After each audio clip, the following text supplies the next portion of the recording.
Joining me is the lead singer of All Time Low, Alex Gaskarth, and one of the super producers behind their new album, Butch Walker. Give them a hand, people. Thank you guys for being here. Super producer. Super producer. Super singer. You're the man. No, you're the boy. Thank you. Thank you. My question here says that you started off hating Blink-182. Well, yeah, no. It was like 7th grade, I think, when I first heard about your band, and I really liked Bob Marley and Sublime. Mm-hmm. And what, Blink doesn't sound like Bob Marley or Sublime? Well, I mean, like Tom sometimes he gets that like Jamaican thing, but no, but it was one of those things. I think I was in like choir class or something, like choir, and the kids were like, "Band's a bunch of sellouts," and I was like, "Yeah, F Blink." And then Jack came over with your DVD, our guitar player, for the people who don't know, and we watched the #2 DVD, and I was like, "This band's awesome. This is fun." And that's what got me into it. Yeah. So that converted me, that and the live CD. Now, you and I have known each other for a while, and in fact, I was in your video for Weightless. So you guys are in the middle of working on songs for your guys' new album, right? Yeah. Yeah, it's going awesome. Yeah, we finished it today, actually. You finished it today? Yeah. And how long have you been working on the track? 1 day.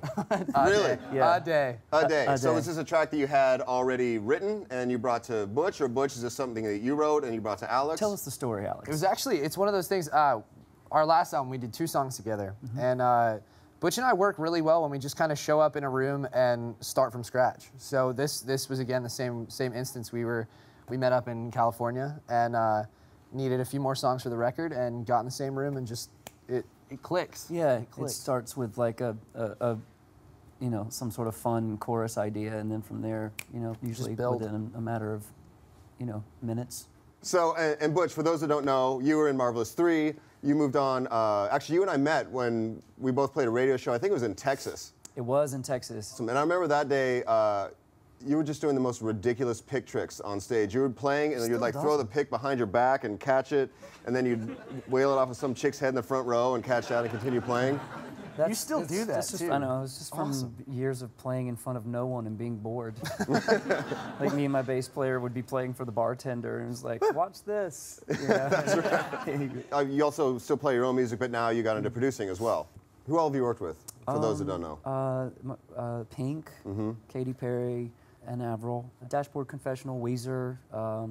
Actually, you worked with Blink's producer, our dear departed friend, Jerry Finn. Yeah, Jerry Finn was definitely probably one of my biggest influences, and I learned a lot. I learned almost everything I know about producing and engineering from Jerry. Jerry always spoke really highly of you. In fact, he would tell us stories in the studio that he would challenge you to write a song as a death metal song. And he'd come back in 5 minutes and you'd have like a death metal song written. And then you'd go, okay, cool. Now try that as like an Alanis Morissette, like acoustic ballad. And then you would transpose it into something like that. Yeah, I never laughed harder with somebody ever in the studio. And I think I would just do that just to challenge myself, just to see if I could do it.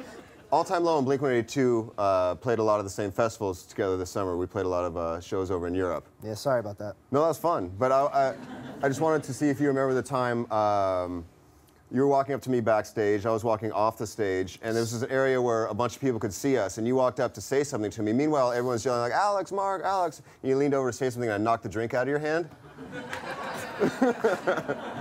Yeah, and? That was, no, nothing. There's no question there. There's no question at all. It was just, you know, really an awesome time for me. I can imagine. I remember, what was it? Like, somebody came up to me after that happened. It was like someone from your crew or something, and was like, what did you do?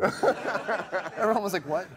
And so what's next for you guys? You guys leave here, go to the studio, bang out more hits? Yeah. Yeah. Can I come in and sing? Can I do a background? Will you? Please. Yeah. You remember when we asked you to sing on our last record and you said no? I do. Did I really say no? Yeah, it was awesome. What a lame guy. The best part though, like I get it. I totally get it. It was we wanted you to sing a low bridge. Oh, that's the thing. And you were like, I've done a lot of low bridges. Yeah, that's my thing. And like everyone calls me up and they're like, hey, will you do like this low part in the bridge? You're the low bridge guy. Yeah, I did it in like Simple Plan.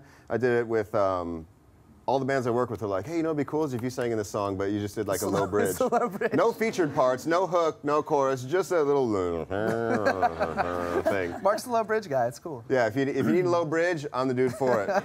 So, well, best of luck with everything. Thank you guys so much for having me on your show. I really appreciate it. Keep an eye out next year for the new All Time Low album.